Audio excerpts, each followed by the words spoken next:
Muri yeZimbabwe tinokuchingamidzai zvekare kune chimwe chirongwa pano paZim Facebook Secrets and Confessions. Tadzoka zvekare nemamwe messages. Regedzai tibva tapinda mumamessages edu atadzoka takakubatirai. Message yedu yekutanga yakamira sekudai so. Hanzi makati zvenyu mukoma, eniwo ndakapiwa chikwambo chainge chimbori chabamunini. Chikwambo ichi ndakazochipiwa nanasisi avo vari kumhiri kwemakungwa. Saka pavakazouya kuno kumusha apo bamunini mushure mekunge vashaika vakandinyengerera mukoma zvekuti ndakazotoenda kuZimbabwe ndiina driver uye zvekare ndiine motikari yatainge tapiwa nebest friend yasisi uyo anogara muno muJoburg. Zvakaitika mukoma, ndakauyawo kunoku kuJoni. Ndauya kuno kuJoni ndikabva ndachizombosungwa because ndakauya nemudzimai wangu. Saka mudzimai wangu iye akatanga kuita zvemaboyfriends, ndokubva ndanetsana naye, ndakamurova ndokubva achizoenda kumapurisa. Then ndikabva ndachizosungwa. Saka ndichizobuda mujeri murungu wandainge ndichishandira akabva ati ainge avasakwanisa kuti tinge tichishandidzana. Mudzimai wangu akaramba achishandapo ipapo apo patainge tichishanda. Upenyu hwakandiomera zvekuti ndaitadza kana kuenda kumba. Saka gore rekutanga, gore renumber 2, saka pandakaona kuti ndainge ndisingachakwanisi kuriza mari yekuenda kumba, apa ndainge ndonyara. Futi uchiziva kuti semunhuwo unenge watora nguva yakareba uri muno muJoni, paunenge woenda kumusha unenge uchidawo kuti unge uchizoendawo uine mari yakati wandei. Ndakasvika pakudelita phone numbers ehama dzose ndisingadi kuti vanhu vange vachiziva kuti ndainge ndiripi. Ndikatanga kurarama upenyu hwangu ndiri ndega. Then ndipo apo pakazoshaika bamunini, but ipapo ndainge ndava kutotaura nehama ndichitaura nadzo. Then vana sisi vekuUK vakabva vachizondinyengerera, ndikavaudza kuti ndainge ndisitori namari yekuti ndinge ndichienda kumusha,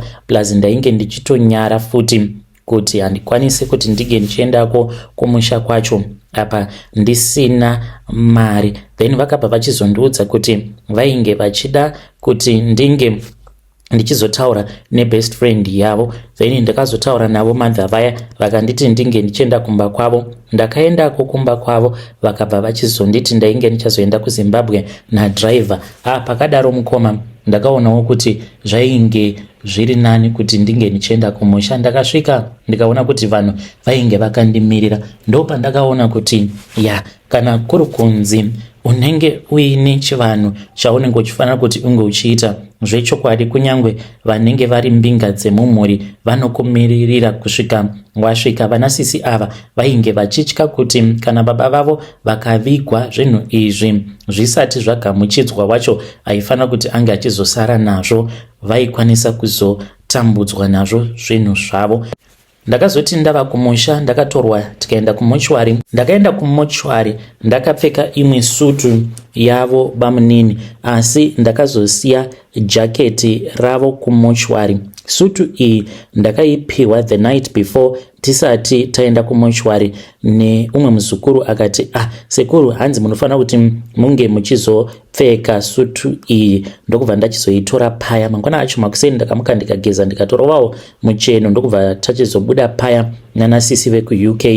Neniwo ndainge ndava kutozviona sekunge ndainge ndiri mbinga. Ndokubva tachizoenda kumochwari ndikabva ndachizoona mutumbi wabamunini, ndikanzi ndinge ndichikurura jaketi riya. Saka ndo jaketi ravakazovigwa vakapfeka jaketi iroro mukoma. Ipapo ndainge ndisingatozvizivi kutoti dzainge dziri mhiko dzekugamuchidzana chikwambo. Saka vanasisi ava vasati vadzokera kumhiri kwemakungwa vakabva vachizonditi kune kwavainge vachida kuenda neni, but ipapo vainge vatondiudza vakati vainge vaine mari yavainge vachida kundipa kuti ndige ndichizotanga business. Vakandibvunza kuti unoda kuita business rei? Ndikavaudza kuti ndainge ndichida kuita business remakombi. Vakati it is okay. Ndokubva vachizondivimbisa kuti vainge vachazonditumidzira mari. Zvechokwadi mukoma, vakanditumidzira mari ndikatenga kombi nemotikari nekuda kwekuti ndakagamuchira zvinhu izvo zvainge zvimbori zvababa vavo. Takabva tachizoenda kumba kweimwe n'anga,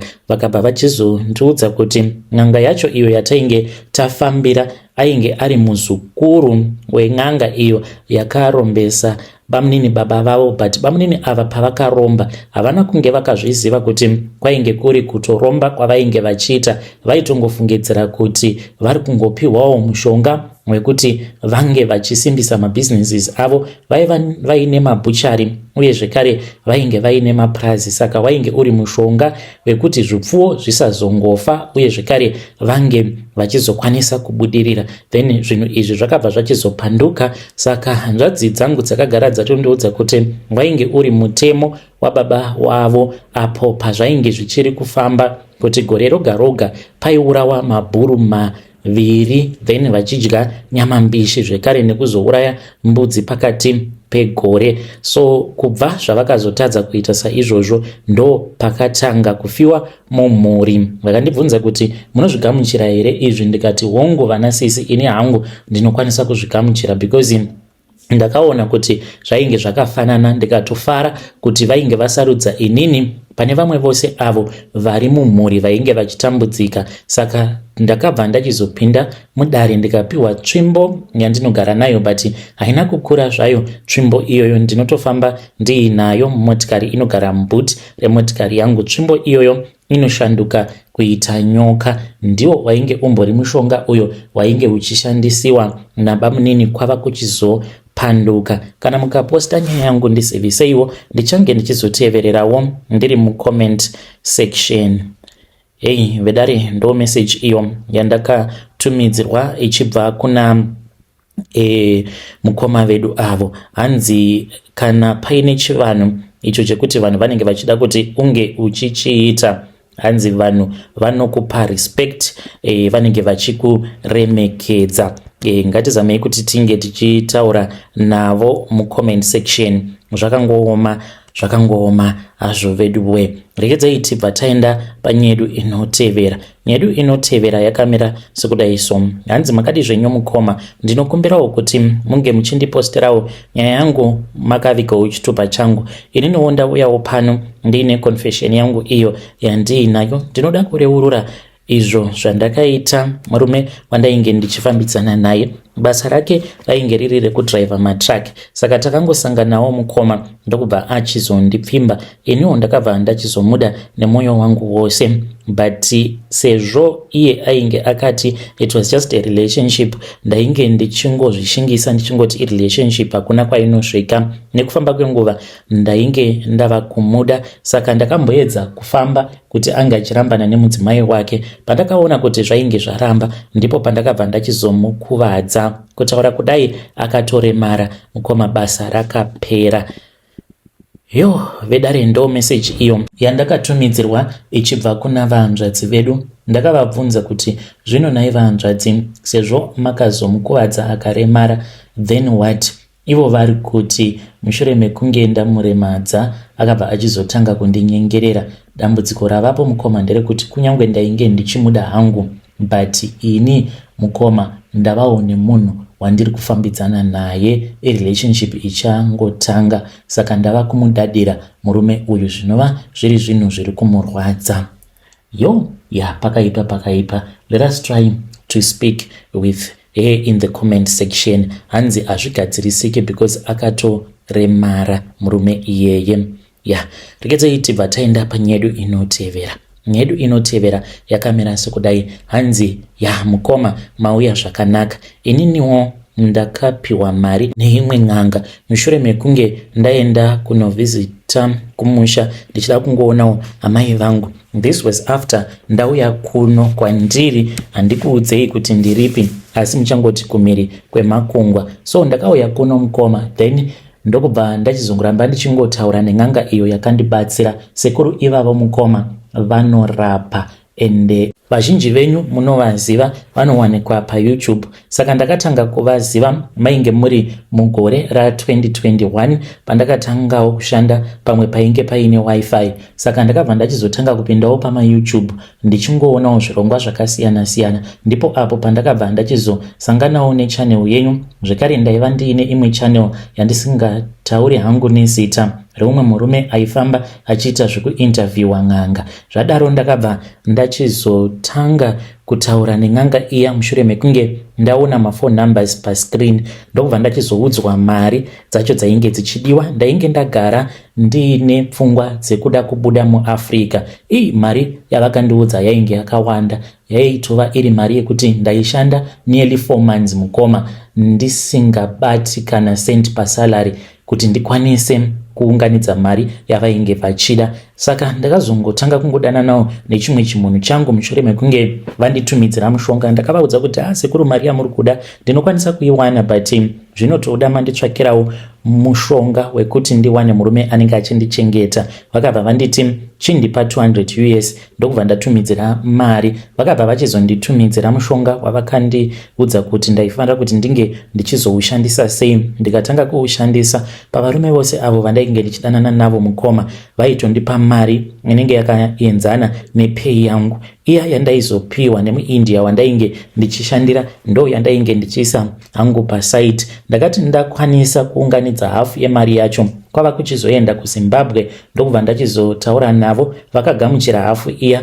vakabva vachizotanga kundigadzirira zvinhu zvangu kuti ndinge ndichizowana mukana wekuti ndinge ndichizouya kuno kwandiri kumhiri kwemakungwa. Ndakauya kuno sezvavakandiudza mukoma, ndikavatenda nefirst salary yangu. Saka takazotanga kutowirirana zvekutoti vaitombondifonera vachindiudza masikireti kana kutomboita makuwa. Naivo sekuru vacho vaitombondifonera vachitonyeya dzimwe n'anga dzepaYouTube vachiseka kuti waona here drama riri kwanhingi, mhanya unovhura uone muzukuru. Hakuna zvinhu zvakadaro, madrama vanhu muri kumawanza. Saka ndainge ndisingatozvizivi kutoti n'anga dzinenge dzakatovengana zvekutodaro. Saka semunhu wandainge ndichiwirirana naye, vakabva vachizoti naiwe muzukuru, ko ndiri kutsvaka macustomers uko kwauri kumhiri kwemakungwa, because ivo pandainge ndichitaura navo vainge vachiti zvakambofaya mhani. Pane nguva iyo yavanoti pavakatanga kuitwa mainterview zvisati zvawandirwa kuchiri nemachannel mashoma, n'anga hanzi dzaitoita mari ende vanhu vaitobatsirwa zvechokwadi. But nekuda kwekuti machannel akazowanda ende vanhu vainge vava kuda avo vanoita zvemashiripiti chete, saka dzimwe n'anga dzainge dzava kusakwanisa kuita mari. Saka vakabva vati kwandiri chinditsvakira macustomers ikoko kwauri kumhiri kwemakungwa. Ndikati muri kuda kuti ndinge ndichiudza vanhu here kuti munobatsira? Vakati kwete, ndinongoda kuti vanhu vange vachiuya kwandiri, otherwise hazvizobhadhari. Mukoma nyaya yandanzwa yen'anga iyo anga achiti iye anodownloada mapictures evanhu, zvinhu izvozvo zvitoriko ende zvinoitika. Neniwo ndakatopiwa mari ndikashandidzana nen'anga kwenguva refu. Kuno kwandiri mukoma ndainge ndiri mumagroups emaZimbabweans, mamwe magroups ekuchechi, maladies groups. Saka zvandaiita ndaingotora mapictures pamastatus zviya zvekuti munhu asevha namba dzako, iwewe wasevawo namba dzake, otanga kuposta mapictures ake, murume wake, vana vake. Ndaingo downloada mazuva acho pandainge ndichiri kushandisa GB WhatsApp, apa ndakahaida zvekuti munhu aisatombozviziva kuti ndinenge ndavhura status yake. Ndaiti kana ndadaro ndobva ndatumidzira kwavari muzukuru wavo kana kuti mukadzi wavo sekuru ivavo. Chavaizoita nemapictures iwawo hangu handizivi, asi chandinoziva ndechekuti ndaipiwa mari, then munhu uyo wandinenge ndatumidzira mapictures ake kwavari, munhu iyeye aitanga kusangana nemamwe matambudziko ekuti kana wega waimunzwira tsitsi. Saka munhu aizoti asangana nemaproblems asingaperi, urwere, vana vachingorwara, bad luck, semunhuwo waunenge uchiwirirana naye waibva wangomuti pane vamwe sekuru vakambondibatsira pandakaenda kuZimbabwe, chimbotaura navo. Apa ivo vanenge vachitoziva kuti chiri kunetsa pamunhu iyeye kana kuti pavana vake chii. Mukomanashe vanhu vakawanda vandakavatsvakira sekuru ava vakaenda kuZimbabwe vakadzoka vachiti vabatsirwa. Of course vaizobatsirwawo zviya zvekuti semunhu anogona kuona zvepamweya. Saka ndinge achitoziva kuti mumuri umu mune ngozi zvakazodai. Saka aizoti kana wava mudare paya mushure mekunge akubatsira dambudziko iro raanenge akakonzeresa achishandisa mapictures ako, then aibva achizoudza zvekare zvimwe izvo zvinenge zvichikutambudza muupenyu hwako. Saka vanhu vazhinji vandaipa mafone numbers avo sekuru ava vaizongodzoka kwandiri vachiti makaita basa vasikana, ndakabatsirwa. Apa vaichaja mazikumari. Pano mumwe mukadzi uyo akamboendako kuzimba akadzoka akandiudza kuti vanodhura zvavo sekuru but vandibatsira. Munoziva kuti akabhadhara mari $5,000 yaakavapa sekuru ivavo. Iniwo ndaiwanawo mari mukoma. Vedare ndo message iyo yandakatumidzirwa ichibva kuna vahanzvadzi vedu. Zvakangooma hazvo vedu we. Ngatizamei kuti tinge tichitaura navo mucomment section. Zvinotyisa. Inzwaiwo nyaya iri pano. Hanzi mukoma makadi zvenyu. Isu kwedu kuchechi tinoshandisa mari dzetithing for miko. Baba vangu ivo mufundisi. Ndiri mudzimai uye zvekare ndine makore 23 years ekuberekwa. Ndakaudzwa namama, this was last year. Mama vangu mukoma, even though vari mai mufundisi, but vanodhakwa from Monday to Friday. Vanenge vachinwa zvavo doro almost daily. Mama vangu vane mutemo wekuti havaende kuchurch mid services because vanenge vakaita kukiwa to bed nedoro. Saka mama last year vakazonditi iwe haufa wakaroorwa. This was when she was drunk. So mangwana acho makuseni ndakazovabvunza kuti mama kusei makati ini handimbofi ndakaroorwa. Ndopa vakabva vachizoti wakura mwanangu, zvimwe zvacho zvinoda kuti tinge tichingokuudza chokwadi kunyange baba vako vasingadi, but kana ukazofamba unokwanisa kukuvadzisa vabereki vako. Unozokwanisa kusangana neumwe munhu uyo achakuudza kuti itira vabereki vako, go back to sender. Saka vakandiudza kuti ivo nababa pavakatanga chechi yavo, even though isiri chechi yakakura mukoma, but ndo inototiraramisa chechi iyoyo. Ende vanhu muchechi medu vanobvisa mari zviya zvekurevesa. Saka mama vakandiudza kuti ivo pavakafamba nababa, then vakabva vachizonzi vaifanira kuti vange vachisacrifice one pakati pevana vavo sezvo vainge vasingadi kudeura ropa. Ndopa vakabva vachizonzi saka chiitai kuti uyu musikana ndiye achange achizova mukadzi wechikwambo chenyu. Mubedroom mamama vangu mune hari. Saka ndaiti kana ndikangopinda mubedroom, mama kana kuti daddy vaitanga kupopota vachiti havadi vanhu mubedroom mavo. Saka ndainge ndisingatozivi kuti mune altar. Then takabva tachizoenda kubedroom namama, vakabva vachizotora imwe key vakabva vachizobvura rimwe drawer. Ndokubva ndaona kuti mainge muine hari mukoma nekamunhu kainge kari kadiki diki. Kamunhu ikako mukoma kainge kakaita kunge kamwana kakashama kasina kupfeka. Vakabva vati uyu ndiye murume wako. Kakabva kanyangarika kamunhu kaya. Ndikati ndokusaka ndichigara ndichiita sexual dreams. Vakanditi kanomuka usiku otoita murume uyo anouya kuzorara newe. Vakabva vanditi tarira uone. Ndikabva ndaona kuti pazasi pedrower painge paine chimwe chimoney box chainge chirimo. Vakanditi idzi ndo mari dzinobviswa nevanhu dzechegumi muchechi, tinotanga tadziisa umu tisati tadzishandisa. Ndiyo secret yangu iyo yandiinayo. Vedare ndo message iyo yandakatumidzirwa ichibva kuna vahanzvadzi vedu. Zvakangooma hazvo vedu we. Strange things indeed they do happen in this world.